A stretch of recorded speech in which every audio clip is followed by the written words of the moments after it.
مزہ تو اس وقت ہے نا جب موت قدم کے نیچے ہو اور زندگی گود میں ہو. سبحان اللہ ماشاءاللہ. زندگی گود میں موت قدم کے نیچے شدت درد سے دو آنسو ٹپکے رخ صدیق کے چہرے سے اترتے ہوئے رخ مصطفیٰ پہ گرے رخسار مصطفیٰ پہ بہہ گئے.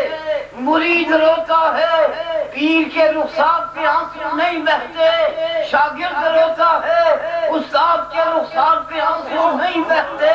اور حاضرین محترم بیٹا روتا ہے اور ماں کے رخسار پہ آنسو نہیں بہتے. لیکن جب والذین معہ کا معنی کھل جائے تو پھر آنسو صدیقی ہوتے ہیں. رخسار محمد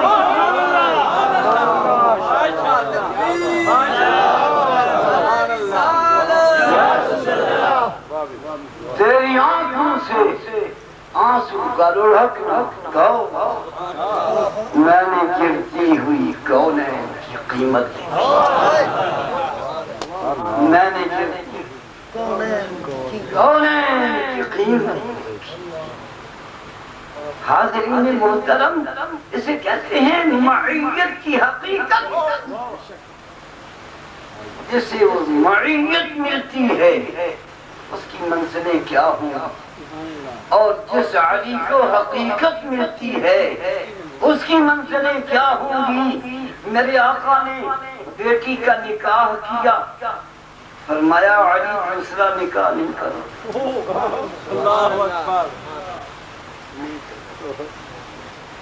وہ جی یہ روایت کس طرح مانی جائے نہیں مانی جا سکتی. دیکھو نا قرآن کہتا ہے چال کر لو تو پھر نبی کس طرح کہہ سکتا ہے دوسرا نکاح نہیں کر سکتا. قرآن سے ٹکرا گئی نا. اور جو قرآن سے ٹکرا جائے وہ تو بات ہم نے مانی. یہ قرآن سے نہیں ٹکرائی ان کی عقل سے ٹکرا. اللہ اکبر. میرا رب کہتا ہے فانکحوا ما طاب لکم من النساء مثنی وثلاث ورباع. ایک کرو دو کرو تین کرو چار کرو اجازت. لیکن شرط بڑی سخت لگائی. مولوی صاحبان اجازت پڑھ کے خوش ہو گئے ہیں آگے شرط نہیں پڑی. اللہ اکبر. فَإِنْ خِفْتُمْ أَلَّا تَعْدِلُوا سبحان اللہ. فَوَاحِدَةً. اگر تمہیں یہ ڈر ہے کہ دو بیویاں ہیں دونوں میں مساوی حقوق نہ تقسیم کر پاؤ گے درجہ برابر نہ دے سکو گے. فَإِنْ خِفْتُمْ أَلَّا تَعْدِلُوا. اگر تم ڈرتے ہو کہ ان کو مساوات نہ دے سکو گے فواحدہ پھر ایک ہے. میرے رب نے جب فواحدہ کہا تو شاید فاطمہ الزہرا کو دیکھا ہوگا. نعرہ رسالت نعرہ رسالت علماء اہل سنت. فواحدہ. سبحان اللہ سبحان اللہ. میرے آقا نے کیوں کہا مسئلہ نہیں کر سکتا؟ اس لیے کہ امتی کی بیٹی کے کندھے پر دو فرشتے بیٹھے ہیں. خلقا موضب الحیات لیبلوکم. سبحان اللہ. دو فرشتے بیٹھے ہیں. ایک گناہ لکھنے والا ایک نیکیاں لکھنے والا. میرے آقا نے کیوں کہا دوسرا نکاح نہیں کر سکتا؟ امتی کی بیٹی کے کندھے پر دو فرشتے بیٹھے ہیں. کیا سیدہ طاہرہ کے کندھے پر بھی گناہ لکھنے والا بیٹھا رہتا تھا؟ سیدہ طاہرہ مطہرہ اطہرہ خاتون جنت سیدۃ النساء فاطمہ الزہرا سلام اللہ علیہا تو اس حجرے میں پڑی ہیں جس میں جبریل بھی نہیں آتا.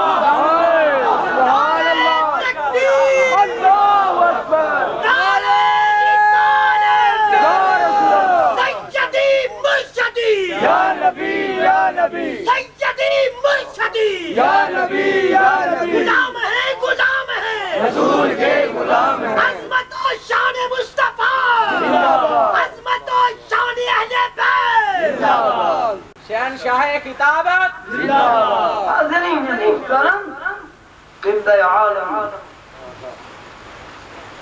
تاجدار اہل سنت خواجہ سالار اہل سنت پیر سید فدا حسین شاہ صاحب سے میں التجا کروں گا کہ وہ ماں کا جواب ہے کہ نہیں،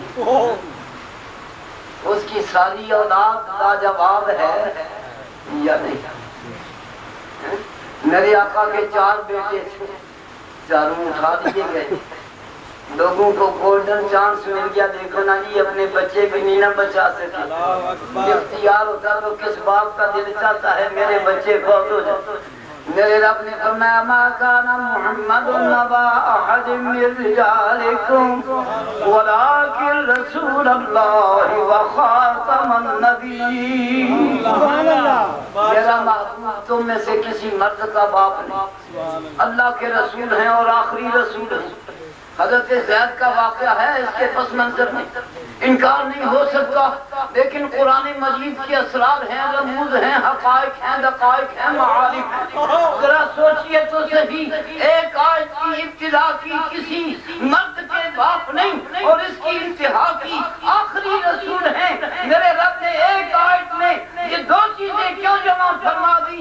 اس لیے کہ آدم کا بیٹا ہو تو نبی بنے، شیش کا بیٹا ہو تو نبی بنے، ابراہیم کا بیٹا نبی بنے، اسحاق کا بیٹا نبی بنے، یعقوب کا بیٹا نبی بنے، داؤد کا بیٹا نبی بنے، علیہم الصلوات والسلام مصطفیٰ کا بیٹا ہو نبی نہ بنتا، یہ شام کے خلاف تھا، نبی بنا دیا جاتا، یہ مقام کے خلاف تھا۔ تکبیر اللہ اکبر نعرہ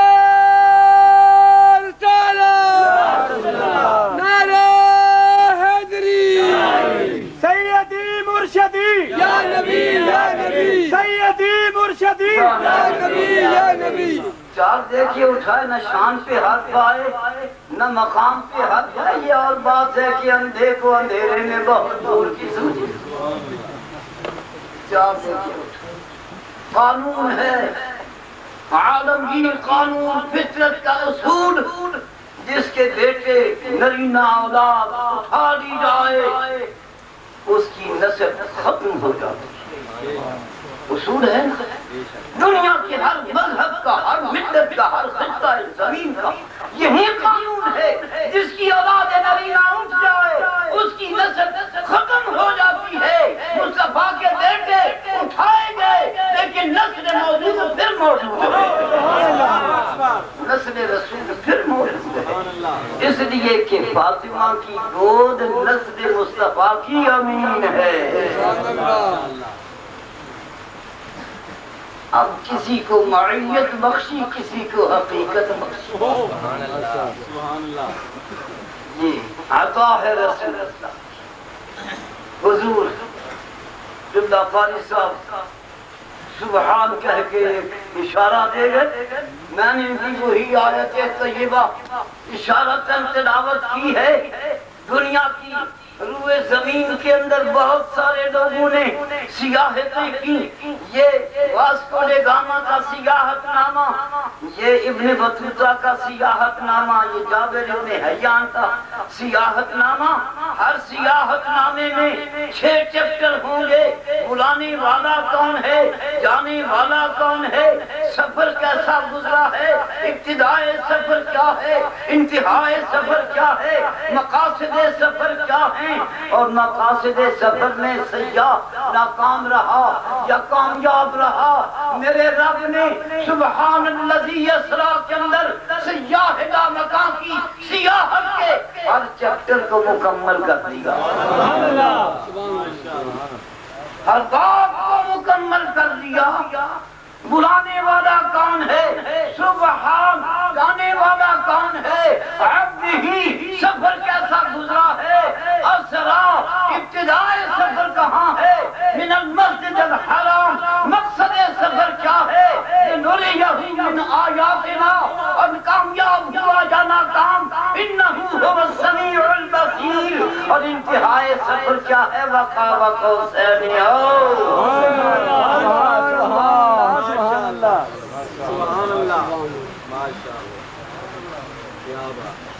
حاضرین محترم، میرے رب نے لفظ سبحان سے شروع کیوں کیا؟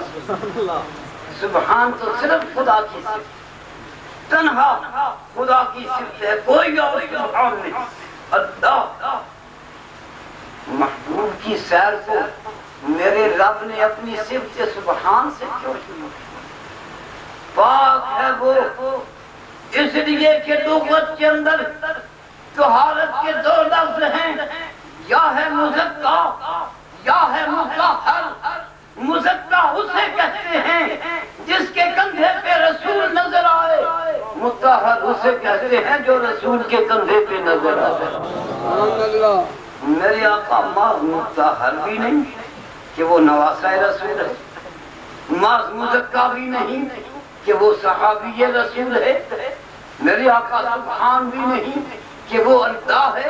پھر رسول اللہ کی پاکیزگی اور تقدس کے لیے لفظ کہاں سے ڈھونڈو گے؟ تمہاری لغت کے پاس میرے آقا کی پاکیزگی بیان کرنے کے لیے لفظ ہی نہیں ہے۔ میرے رب نے سبحان سے اس لیے شروع کیا کہ قرآن مجید پڑھنے والے میری صفت سبحان کے حریم کے اندر میرے محبوب کی پاکیزگی کو دیکھ کے چلنا کہ اگر لے جانے والا پاک ہے تو پھر جانے والا کتنا پاک ہے۔ سبحان اللہ، ماشاءاللہ، سبحان الذی اسری، سیر تو اپنے وطن میں ہوتے ہیں، کیا خیال؟ غیر کے وطن میں تو نہیں نہ ہوتی، اپنے وطن میں ہی سیر ہوتی ہے نا۔ غیر کے وطن میں جاؤ گے تو مسافر ہو، 4 رکعتوں کی 2 پڑھنا پڑیں گی۔ سیدہ عائشہ صدیقہ نے کبھی قصر نہیں پڑھی، کبھی۔ ایک زمانہ ہوا اعتراض اٹھا، حضرت عائشہ نے قصر کیوں نہیں پڑھی؟ 3 سفر کیے، بہت بڑا ہجوم ہوا علماء کا۔ امام اعظم ابو حنیفہ کھڑے ہو گئے، فرمایا میں جواب دیتا ہوں کہ ایک ماں اپنے بیٹے کے گھر کی مالکہ ہے۔ اللہ، سبحان اللہ۔ تیری ماں تیرے گھر سے کپڑا اٹھا کے لے جائے، تجھے بتائے بغیر تو اس پہ قاضی شرع کی عدالت میں چوری کا مقدمہ دائر نہیں کر سکتا کہ وہ تیرے گھر کی مالکہ۔ بڑی شہر ہے، سعودی کہتے ہیں ایک ماں کے 4 روپ ہوتے ہیں، ایک عورت کے 4 روپ ہوتے ہیں، وہ ماں بھی ہے، وہ بیٹی بھی ہے، وہ بیوی بھی ہے، وہ بہن بھی ہے۔ اس کے 4 مزاج جدا جدا ہے۔ جب کوئی پردیس سے گھر جاتا ہے نا تو اس کی بیٹی ہاتھوں کو دیکھتی ہے، کھانے کو کیا لایا، اس کی بہن کپڑے دیکھتی ہے، میلے پہن کے تو نہیں آیا، اس کی بیوی جیب دیکھتی ہے، کما کے کیا لایا، اور اس کی ماں پیٹ دیکھتی ہے، بھوکا تو نہیں۔ نعرہ تکبیر، نعرہ رسالت، نعرہ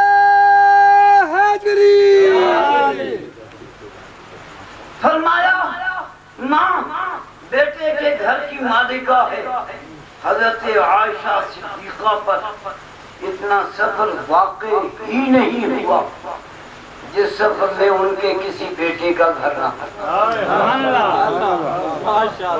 جس ٹوک میں جائیں وہی بیٹے، جس گاؤں میں جائیں وہی بیٹے، جس شہر میں جائیں وہی بیٹے۔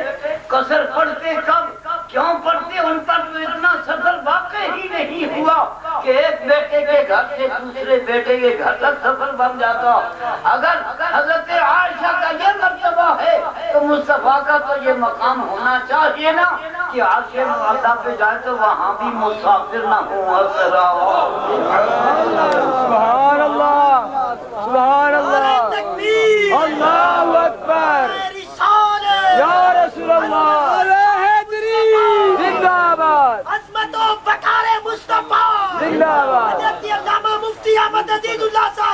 زندہ باد علماء اہل سنت زندہ باد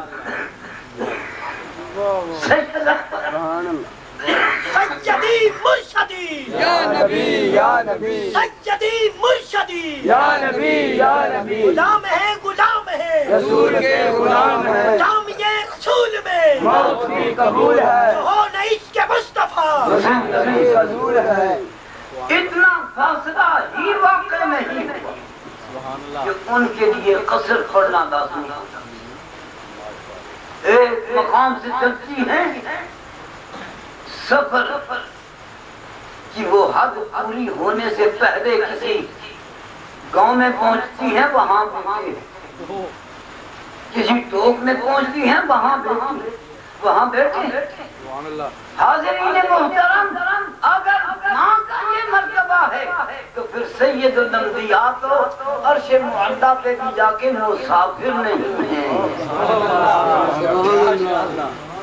سفر میں ذرا تیزی ہوتی ہے کیونکہ میں ساری زندگی سفر میں گزار دی آج بلا شاہ صاحب مجھے آج سندھ گئے آج کہاں ہیں جی آج جی بلوچستان گئے ہوئے آج کراچی گئے ہوئے آج تو جی پشاور بلایا ہوا ہے ادھر آگے بندے کبھی تو گھر ٹھہرا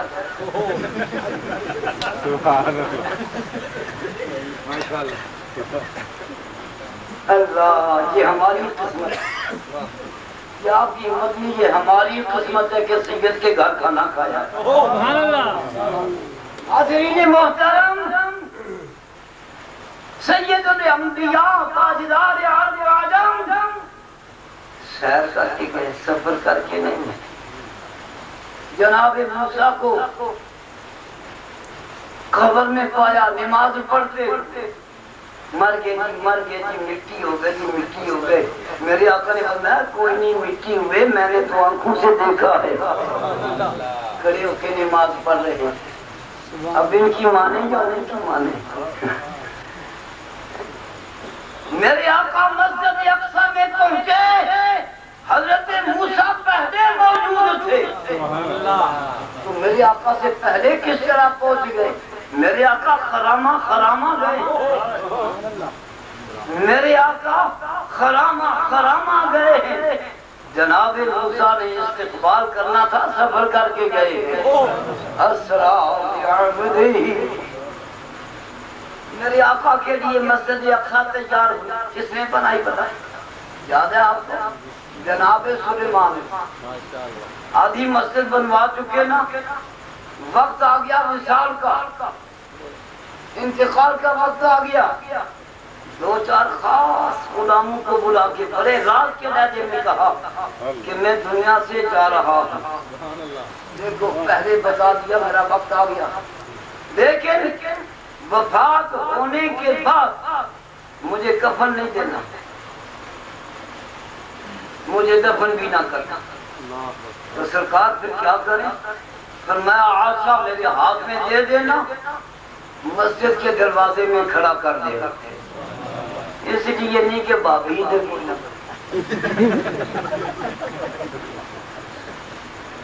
اس لیے کہ مسجد بنتی ہے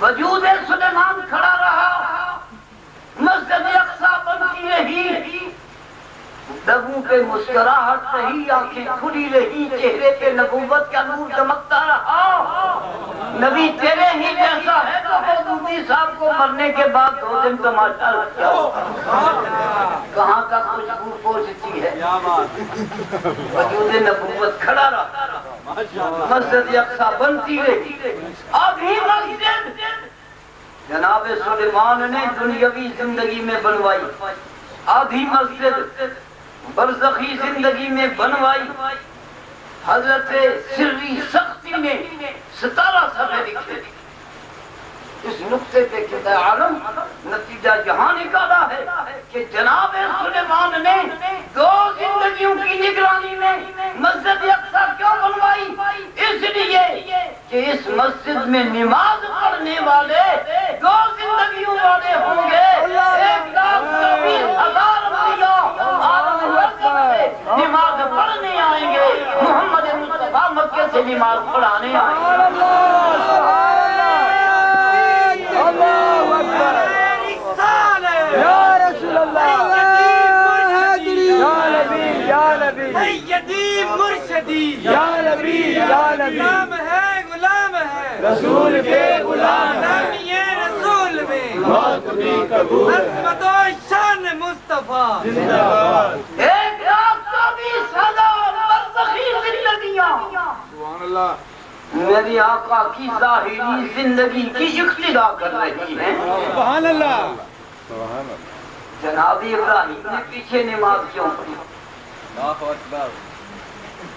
انی جاعلک للناس اماما، اے ابراہیم ہم نے آپ کو ہر انسان کا امام بنا دیا۔ قانون ہے قدرت کا، لا تبدیل لکلمات اللہ، اس کے قانون تو بدلا نہیں کرتے۔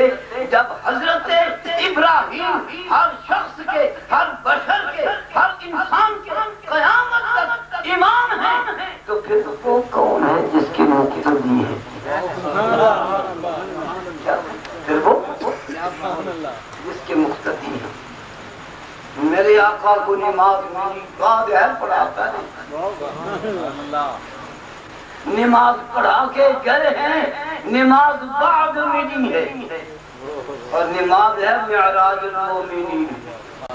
مسجد اقصی میں انبیاء سے بڑا مومن کوئی نہیں، مصطفیٰ سے بڑا امام کوئی نہیں، نماز ہے معراج۔ تو ترجمہ یہ نہ کیوں نہ کر لیں کہ نماز دینے گئے پر پڑھا کے گئے، معراج کرنے گئے پر کرا کے گئے، رب دیکھنے گئے پر نبیوں کو دکھا کے گئے۔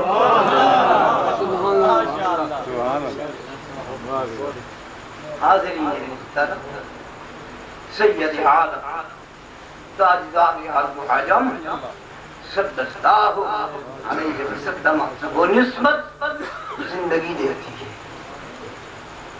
زندگی دیتی ہے، نسبت مصطفیٰ زندگی دیتی ہے۔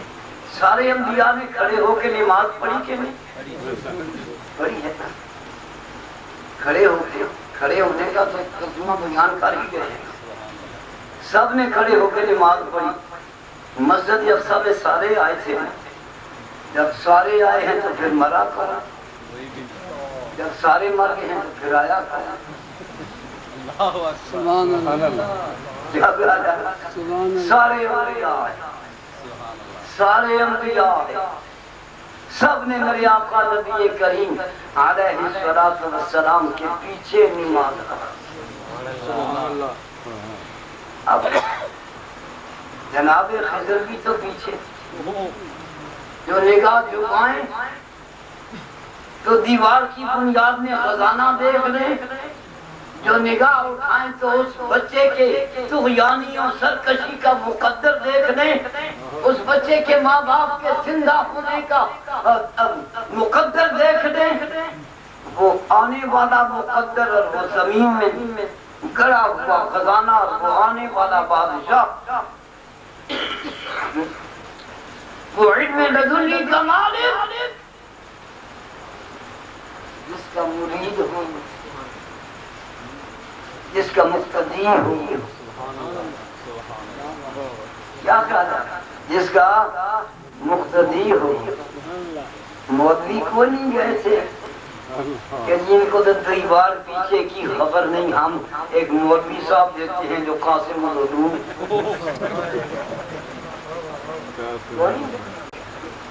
مٹ گئے، مٹتے ہیں، مٹ جائیں گے آگا تیرے، نہ مٹا ہے نہ مٹے گا کبھی چل چلتے۔ بس آخری جملہ کہتا ہوں، سارے فرشتوں کا علم جب دم توڑ جاتا ہے تو نبوت کے علم کی ابتدا ہوتی ہے۔